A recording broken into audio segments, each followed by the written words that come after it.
welcome. This is Dr. John DeMartini. This is one of the most amazing and inspiring shows that you can listen into. If you want to be on the edge of your seats, if you want to open up your heart, if you want to expand your mind, and you want to meet incredible people, stay tuned because you're just about to experience a transformative radio show that will change your life. And you're listening to the Dr. Pat Show that's coming up right next.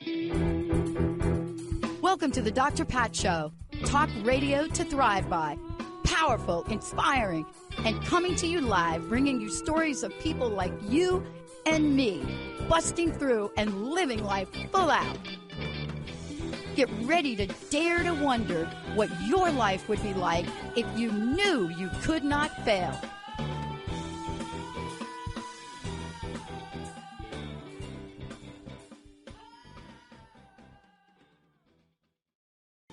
Hey, everybody, welcome. It's so great to have all of you tune us in and turn us on. Thank you, thank you, thank you so much. We've got a great show for you today. Joining me, Dr. Dawn Reno Langley is joining me here today. We're going to talk about You Are Divine.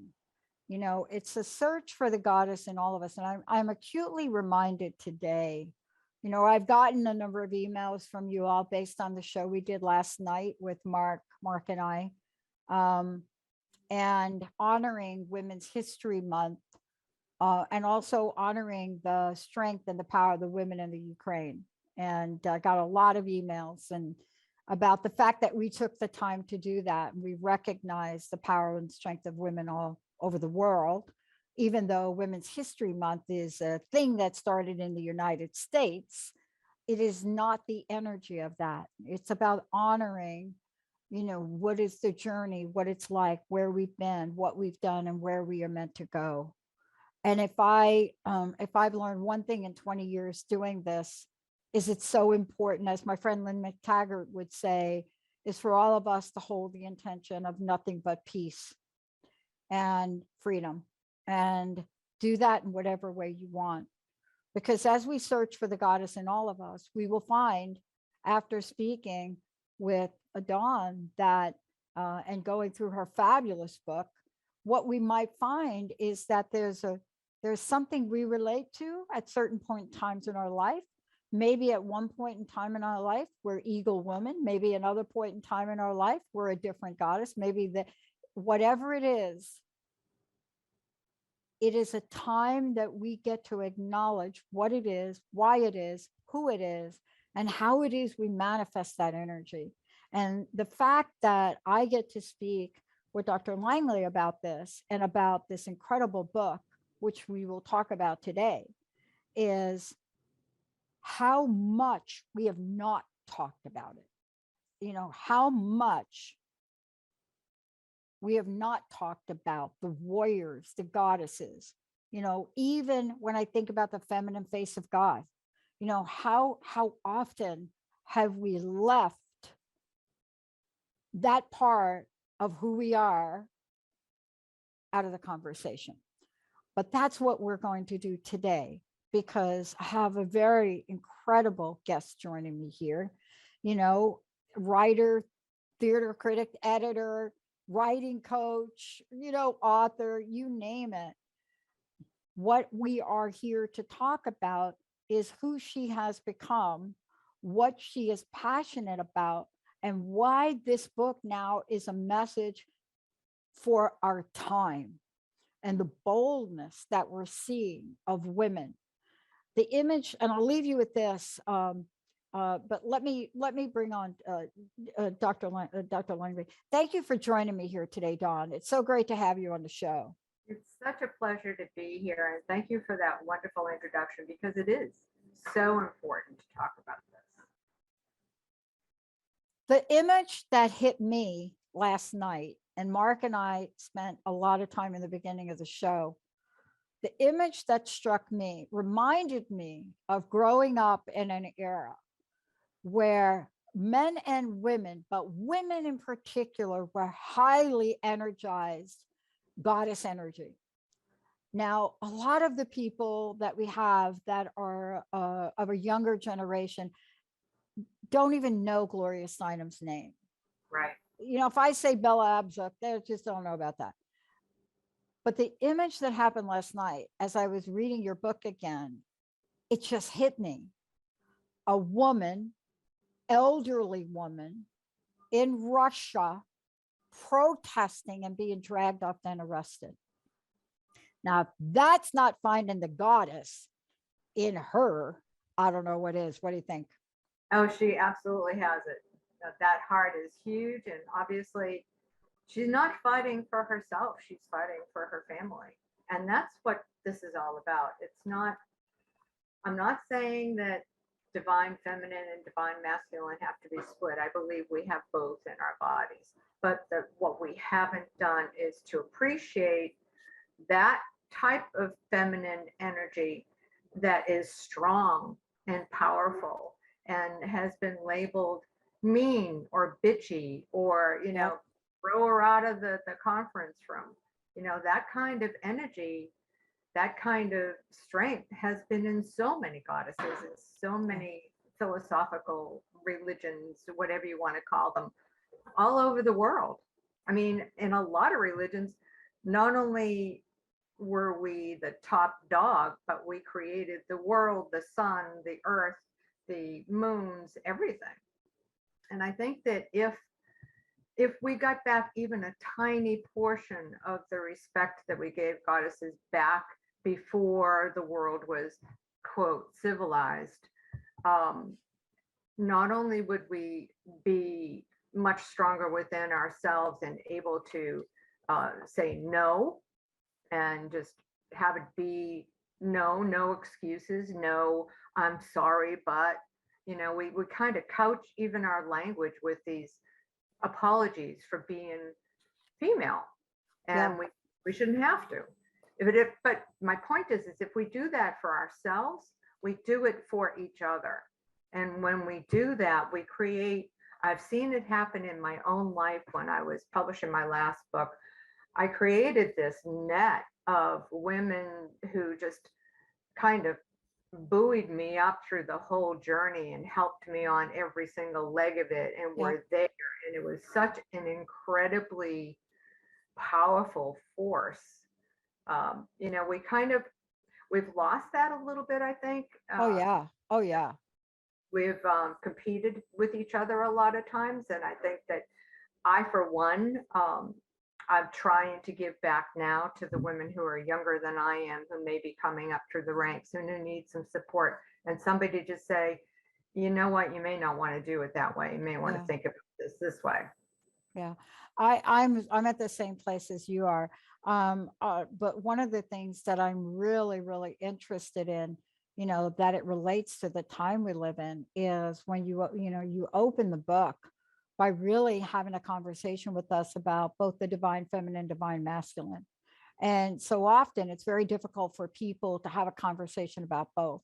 You know, in my experience, you know, when you try to have a conversation about both, I always have to preface it, especially if I'm doing a workshop, right? Because especially a workshop with women. And I come out and say today, you know, we're going to talk about this. We're going to talk about this, feminine, masculine, goddesses, gods. We're going to talk about that today. And I will tell you that mostly for me, my show up energy is part of the divine masculine. And you could see people's mouths just drop. Like, we're not here to talk about that, Pat. We're here to talk about the divine feminine.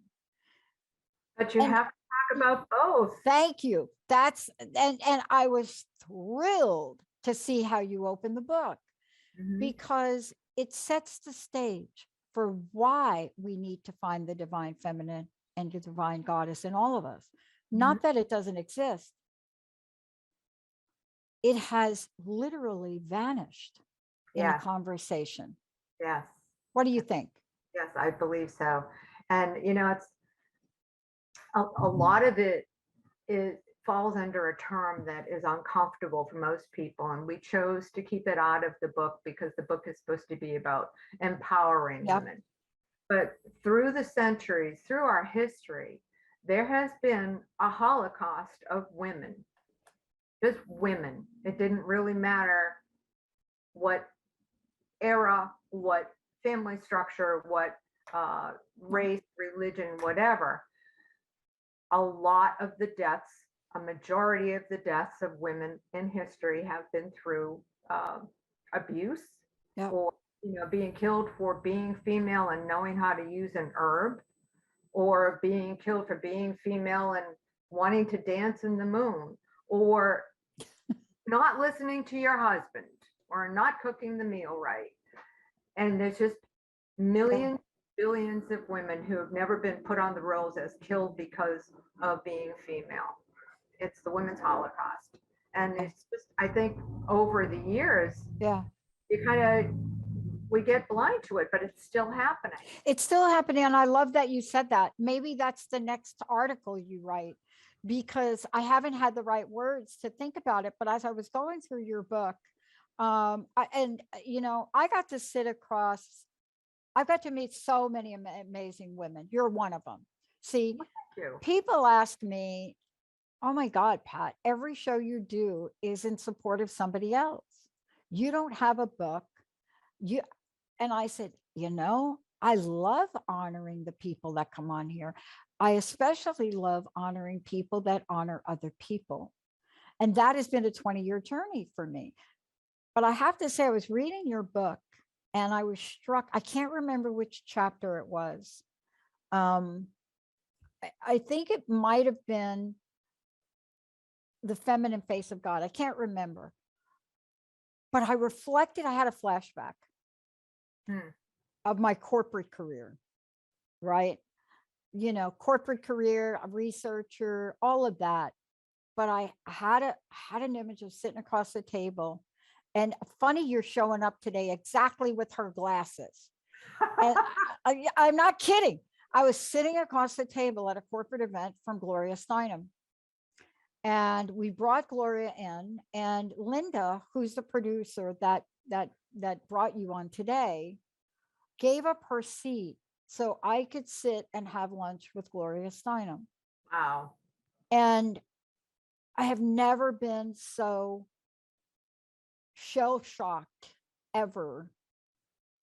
But her presence was so bold. Her manner was so graceful. And I looked at her chewing on a piece of something. And I just said to her, what is the call to action here? Huh. And those big glasses, right? And she stopped and she looked at me and she said, every day do something outrageous. Now, I got to interview her later on in life doing the show, and I got to give her an award. And I'm reading your book, and that quote rings true in every chapter and almost every paragraph you have here. And I want to ask you this question. How do we get this message? How do we bring this forward? Other than you and me mentoring women, how do we bring it forward to ignite that spark that I got to experience in a time of mega women crazy change? How do we do that in today's world? I think, unfortunately, I think that it's already been started, but the Me Too movement, even before that, when I marched in 2016, was it, or 17, when we had those little pink hats. And I thought, wow, it's back, we're marching again. And it was good, but Me Too kind of brought it to a real moment. Yeah. It was like, okay, how come so many of us have experienced such degrading abuse throughout our whole lives? I got it just from being a blonde little girl, right from the time I was able to understand somebody was patting me on my head because I looked cute, and it was never accepted that I had a brain. I mean, I really think that, I'm not going to say the movement, because I think that the movement has gone on and morphed and changed so many different ways in the past 200 years. But I think that if we continue with recognizing ourselves in Me Too moments, then we also need to recognize ourselves as survivors, and we're going to change this past, this history.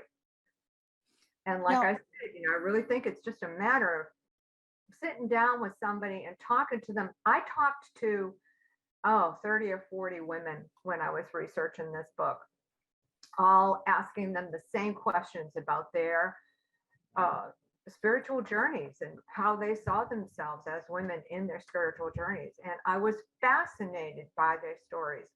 That, to me, just sitting down and listening to another woman's story, says to me, we have walked some of the same path, because we are of the same background. We're female oriented, female, we call ourselves feminine. So that is part of our path, whatever, country or town or whatever we live in, we all do have that path. Yeah. And I have a really, my philosophy of the divine feminine and the divine masculine is that I was a lot more of the divine feminine when I was younger. The more I age, the more I find that strength of that divine masculine. It's kind of like flipped. And I see my male friends, they're like becoming my girlfriends, the girlfriends from high school, and they're becoming softer. So I really do think that we balance through the years too. We have this fluidity in ourselves. I love that you mentioned that, because what you talk about in the book is you talk about so many things, but I went back and I reread Divine Traits, because I'm the flip version of that. I'm the kid whose uncles gave her boxing gloves at age 5 and walked around with a 2-gun holster for most of her 3 to age 6 years, right? And it served me really well in the corporate world. Yeah, we don't get taught how to deal with the corporate world. No. And it took me 5 years to make amends to all the people that took the brunt of that from me. Right? Good. But what I love about today is, and maybe you can talk about this, I went through the traits, and I love your conversation on perseverance. My stepmom taught me about perseverance. But I am at a loss for how to help in the way that I was helped as a 17-year-old, an 18-year-old, Bella Abzug in my face, right? I mean, I was like, what is going on? But I came back. And the reason I don't know how to help is I did a survey and a poll. And this is really what you address in your book. And I did a poll, and it's got to be about 6 months ago now, when the Senate had on the floor the bill that Senator Patty Murray, our senator, co-authored, the equal pay for women. It was put there and almost went into law, and it didn't pass. And it didn't pass, the filibuster, the whole thing. It had maybe 10 minutes of news time. And all it talked about was the reason it didn't pass because they didn't want frivolous lawsuits.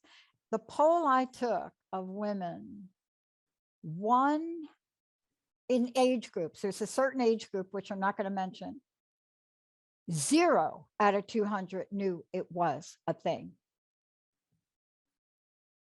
5 out of 200 in a different age group heard of it. And 0 in the entire survey understood what they lost. Now, I need that goddess to show up now and help us. I don't know who she is. I thought maybe it was Athena. I don't know. But that is a goddess trait that I've never experienced in my life that we've forgotten. I'd love for you to talk about that, because you see, that ties into what you say about perseverance. That ties into what you say about our next movement. You know, Me Too was bold, but we need a next Me Too movement to educate us all, don't we? I don't know. Yeah. We need something that's not based on the pain anymore. We need something that's There based you on go. doing it. And, you know, we have such a much larger platform and a way to deliver it to people than we've ever had Yeah. before. I am, you know, I'm only one person, you are only one person, but together we have a bigger voice than, you know, being alone. You have a big voice because you've got an audience that listens to your podcasts. I have a voice through my books. I do meditations every morning when I talk about words like perseverance, and I talk about, you know, how do we bring that into our lives? I think that little bit by little bit can help. Would I like a bigger audience? Oh, yes. I would love to be standing in front of groups, not necessarily leading them and telling them what they need to do, because I think that's been done. Yes, But it has.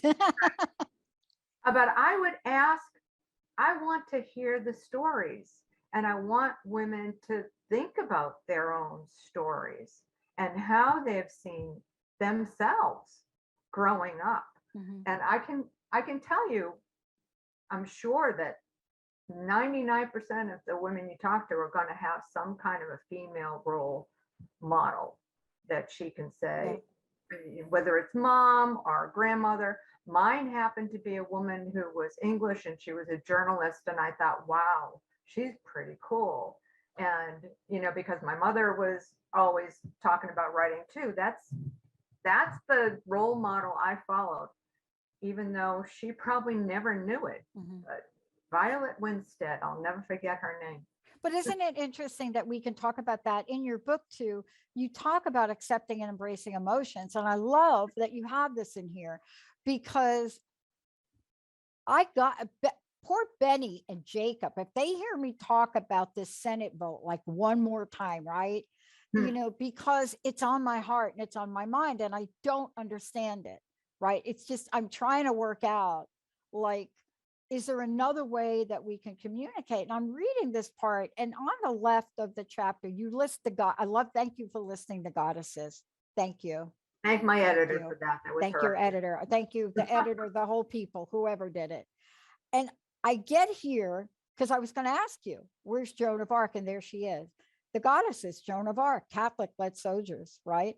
And you go through Inanna, right? Inanna totally had statues all over. And somebody walked in my house and said, what is your relationship with Inanna? I said, where's that? Where do you, who's that? Wow, that's too much. And I think she said Inanna. I don't know how it was pronounced. She was like, what do you mean? I said, that's a goddess of war. You got her all over your house.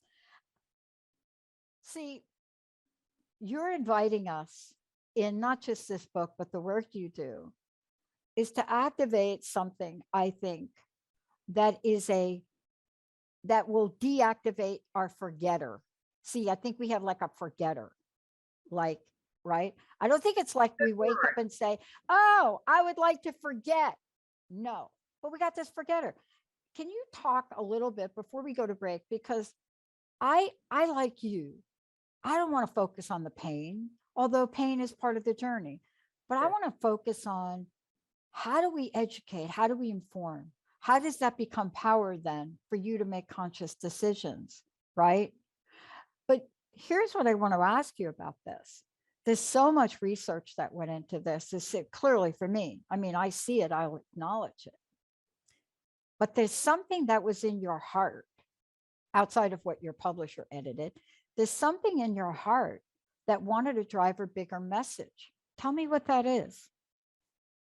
You know what? I I find that at this stage of my life, I have a lot to share. And, you know, I'm not done by a long shot. And I would like to, I think that this group of women who grew up in the 60s and 70s, and we're the senior group right now. Yep. I think we're cool as shit. Yeah. Really strong. I think we're really knowledgeable, and I think we have a lot to offer. And I think that we can get it started. We got the power, we've got the voice. We're not afraid to use it at this stage. My sister always says to me, I don't care anymore. I'm going to say exactly how I feel. I said, well, I've been saying that all my life, you know? Well, I mean, think about the role models we had, you know, and there are many. I mean, I got to share the stage and got tutored by Shirley MacLaine. And, you know, when Shirley MacLaine tutors you on how to own a stage, you listen, Right.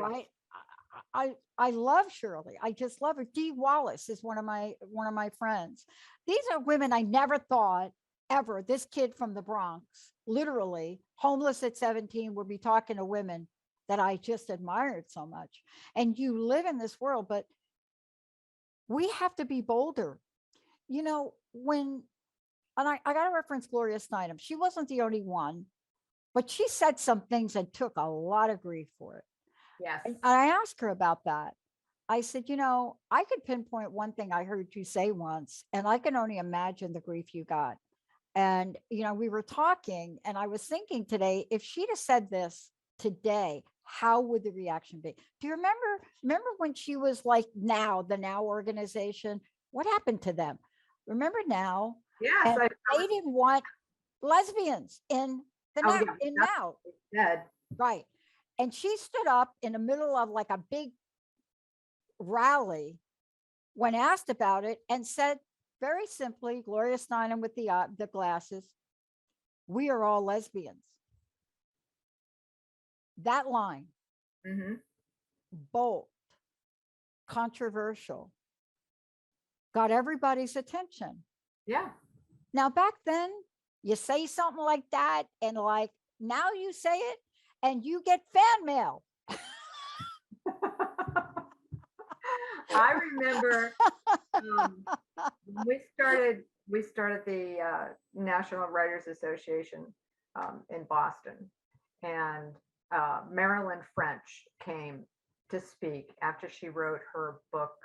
I think it's Fathers and Daughters, or anyways, I asked her a question about the point of view she used, and she turned on me, and I can't remember exactly what she said, so I'm not going to quote her, but it was almost like, you know, why are you asking me that? Why are you focusing on the male part of the book when so obviously it's about the female? She snapped me down, and I thought, whoa, I have never had so much respect for a woman than at that moment, because she had no problem telling me where to go and how to get there.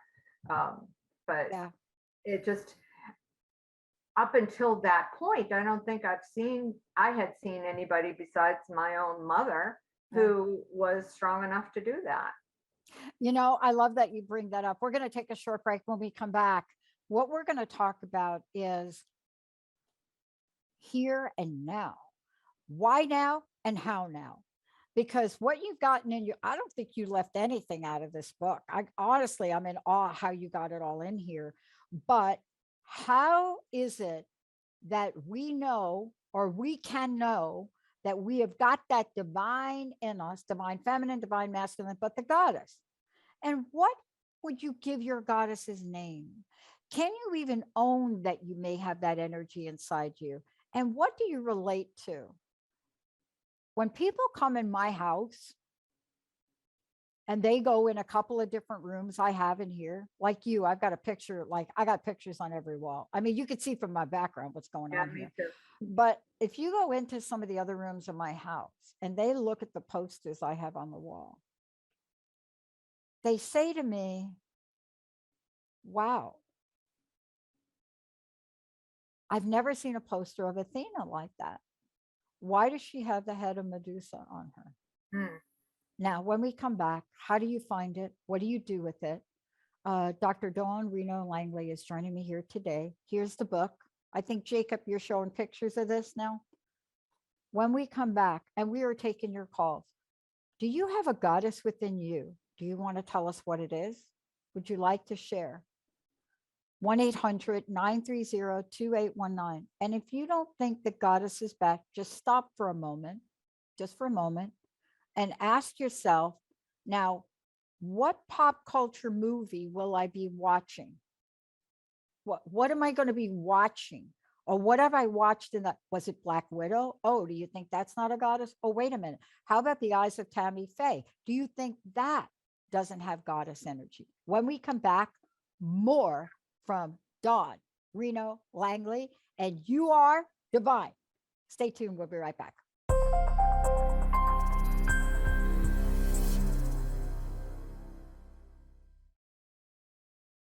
Welcome back, everybody. Yes, you are divine, a search for the goddess in all of us. Again, as I said before, if you want to call in and just tell us what goddess you relate to, go ahead and do it. 1-800-930-2819.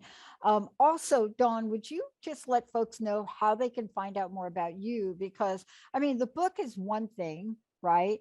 You're an award-winning author, you're a writing coach, you have blogs, you have articles, there's a whole bunch. What is the best way for people to tap into that? Well, they can go on my website, which is dawnrenolangley.net. And they can find me on Facebook. I have 2 pages on Facebook, and Rewired Creatives is my business. So it's rewiredcreatives.com for the coaching and editing business. I'm all over the place. You can't miss me. I have to do a search. And we don't want to miss you. Look, I want to talk about the next step for us, because as I went through the book, I went through it twice, read it once, and then I read it, I think it was last night. I read it again.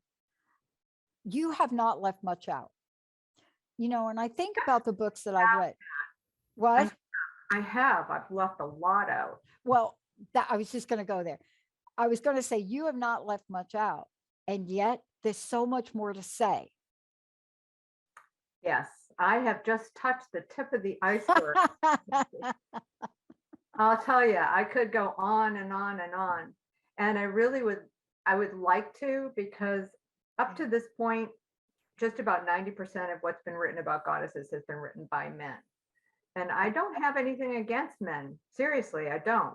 But I would like our voice to be heard. The Me Too movement is not just about women saying, I've been abused, and I join with everybody else who's been. It's a joining of voices saying, this is a story that you haven't heard, or that, we've been shutting our mouths about. So it's time for us to tell you the stories, and to continue to tell them, and not to have to, I don't want to have to continue the repeat of the same thing. And I'm going to tell you a real quick story. Please do, please. I went through a lot of abuse when I was married to my first husband, and it was during the 70s, and I didn't get any help whatsoever from the police and courts. Just recently, I had to go to the police station for the same kind of incident. Now, mind you, this is 50 years later, and their response was exactly the same as it had been in the 70s. And I sat there in that police station, and I looked at the cop, who was now the age of maybe one of my nephews. And I looked at him and I said, so what has to happen now? I have to be killed before you're going to do something? And he sat back, and that afternoon came down and sat in front of my house, because I had basically shamed him into doing it. But that kind of stuff needs to stop. We have a voice. I mean, we have our population, the female population of the world, is at least 2 to 3% higher than the male population. Oh. We have the numbers. All we have to do is say, enough. This isn't going to happen anymore. We want the respect that's due us. We want to be treated like whatever is about us, whether our body is very large and luscious, or whether we've got a brain the size of the Grand Canyon, or we want to dance down the street in, ballet shoes. I don't care what it is. We should be respected for whatever we want to do with ourselves, and see that quality no matter where we look. You know, we have the numbers. We need to have the voices. Right. We Well, don't have the voices. I think we do. We can't even have a dialogue. You know, we're expanding our network, and we've got requests as to which channels people want next, right? Mhm. And there are three that come to mind, right? You know, one of them is launch your women's channel. You need to do that. The next one is, Pat, you need to bring back the green channel, the climate, whatever you're going to call it. And then the fourth one, there's a toss up. And what do I mean by a toss up? One we're being asked to put up wasn't on our radar until about 18 months ago. Mhm. That is a channel which allows conversations, you know, a different type of, I'm going to use the word political because I don't have another word for it yet, but a channel where people can have conversations, where they can work things out, where you can ask a question and not be afraid that you're not politically correct. You Mhm. know, I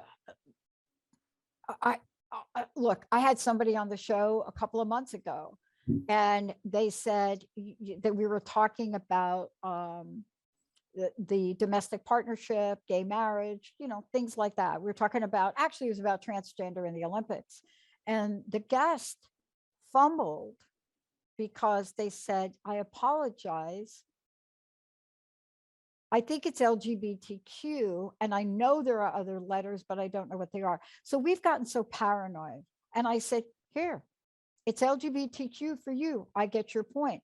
But we have to remove the paranoia at being so practically and perfectly correct. And, you know, I'm talking to, you know, the people that are in my family spectrum on both the Latino side and the Mediterranean side. We have to be able to allow conversations that allow us to mess up sometimes, And because we that's the are difference. afraid. Yep, that's the difference between conversations, which is what I want to see happen with this particular book. Yep. You know, not discussions, conversations. Conversations. Two people from different cultures, maybe different races, sitting down and saying, so what is it like in your religious philosophy? How did you see yourself growing up? Oh, wow, that's interesting. Let me tell you what's on my side. Yep. Just sharing of information. We don't have to say, you need to do it my way. You don't have to. You're doing it beautifully fine, just the way you are. You know? We had a request from one of our listeners that wanted me to do a show. I do another show called Power Up with Dr. Pat. And so that is a show that is a little bit more controversial, you know, really digs into some of the issues. And they wanted me to do an interesting show. They wanted me to bring a panel together on the show of people that wanted to talk about the violation of having to wear a mask, having to be vaccinated, and on the same panel, the people that were anti-abortion people. And I said, oh, that's a great conversation. Let's bring it together. So what was the underlying premise they wanted to explore? And it was so beautifully put by the listener. I'm probably not going to do her justice, but what she says is, I need to understand the philosophy behind, don't tell me to wear a mask. Don't tell me what to do with my body around the vaccination, but yet I can't support any version of abortion. And for me, I wanted to have that conversation because I want to hear it. I want to know how I have to change my philosophies and understanding. I couldn't get anybody to do the panel.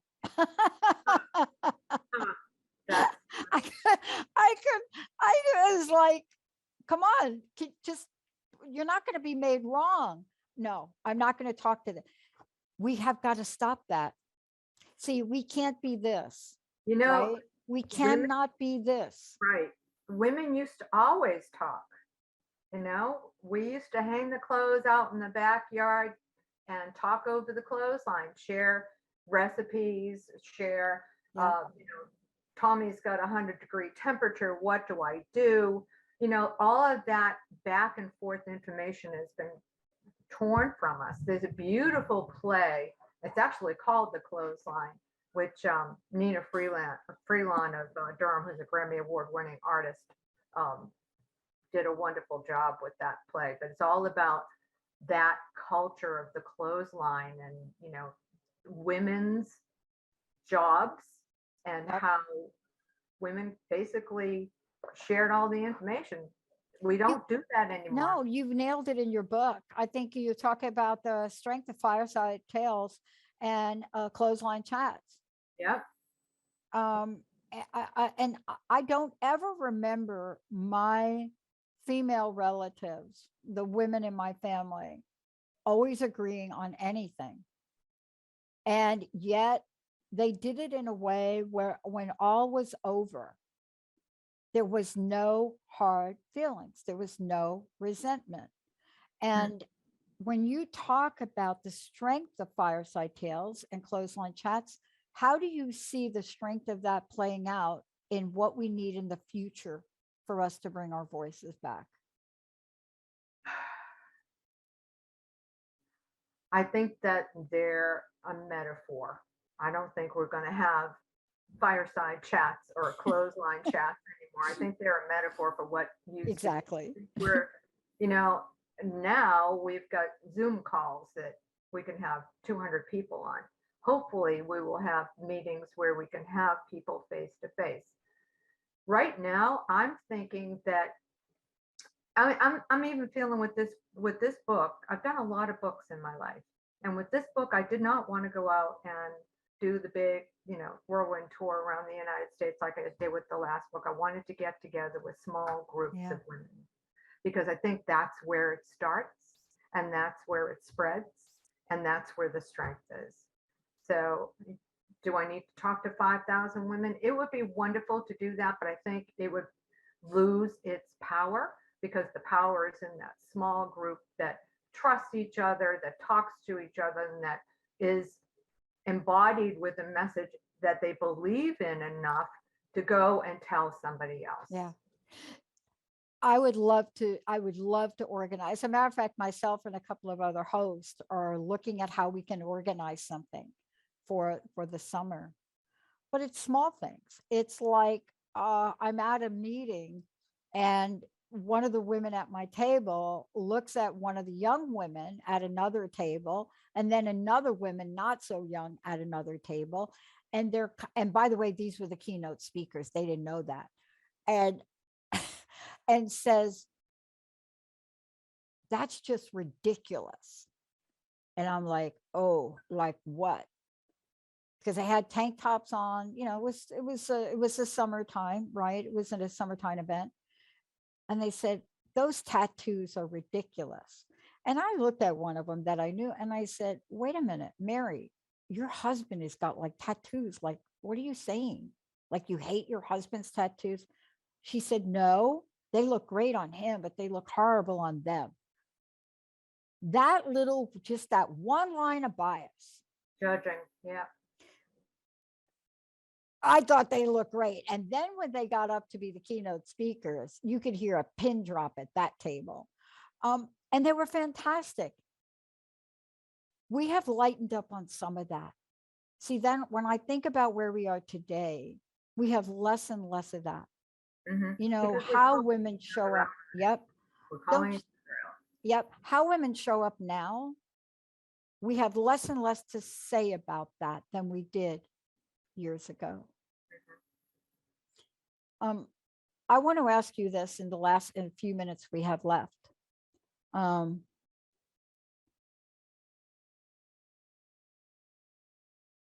Goddess energy and the strength that it is showing. I don't care what it is. I don't care if you're watching a movie like The Eternals or, you know, a cartoon series about it's embedded almost everywhere in our pop culture in some way.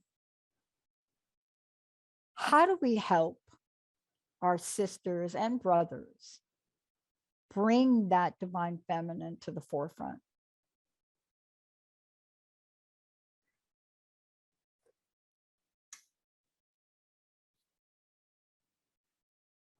sometimes I think it just takes a few moments of thinking about how we connect rather than trying to fill the space with all kinds of words about how we don't.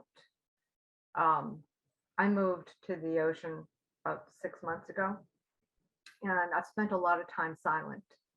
And I've discovered, like Thoreau did, all the guys were silent and they could write the books, but the women were home making the dinners. But I've discovered that, it really does take sitting with oneself to realize what powers you might have, and to connect with others that you can feel the energy, but you might not necessarily see them. I am going through yoga teacher certification training. That didn't come out right. And we've done a lot of talking about meditation and about the power of meditation. And I've seen it come to fruition when I've been in Buddhist groups. I'm Buddhist. And even with the power of prayer in a church.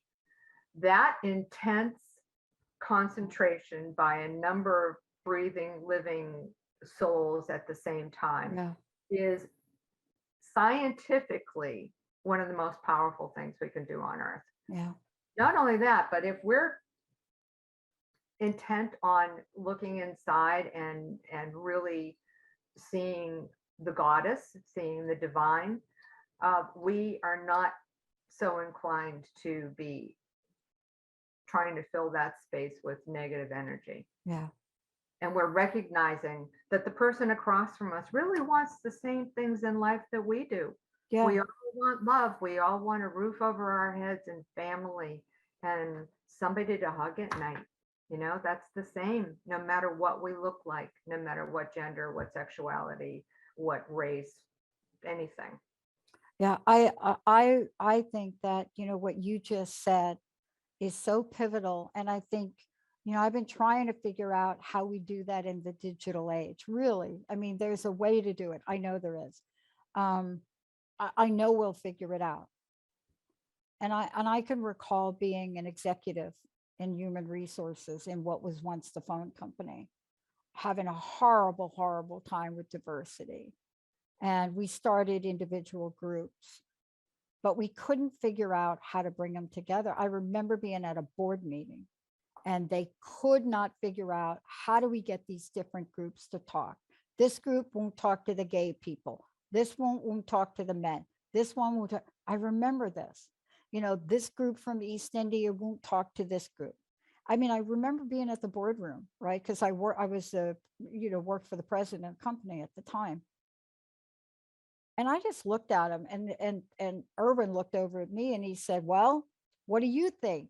It's your job. I said, this is easy for me. Let's have a food festival. Let's have a food festival and set up booths. Let's have food everywhere around, like each of the group bring and celebrate the food of whatever they want. And Irwin said to me, he was the only one. He said, I figured a woman would say that. And all of the other vice presidents said, let's vote on that. And they voted on it. And we had the most incredible, and it became quarterly. We have to figure out how to have a digital food fest. I'm sorry. We have to figure something like you discussed and like I'm talking about. Yep. And I'm all for it. I'm all board, definitely on board. I think it's all about celebrating the differences. Each one of the goddesses is definitely different. Athena does not stand for the same thing Parvati does, or Joan of Arc, or any of the saints.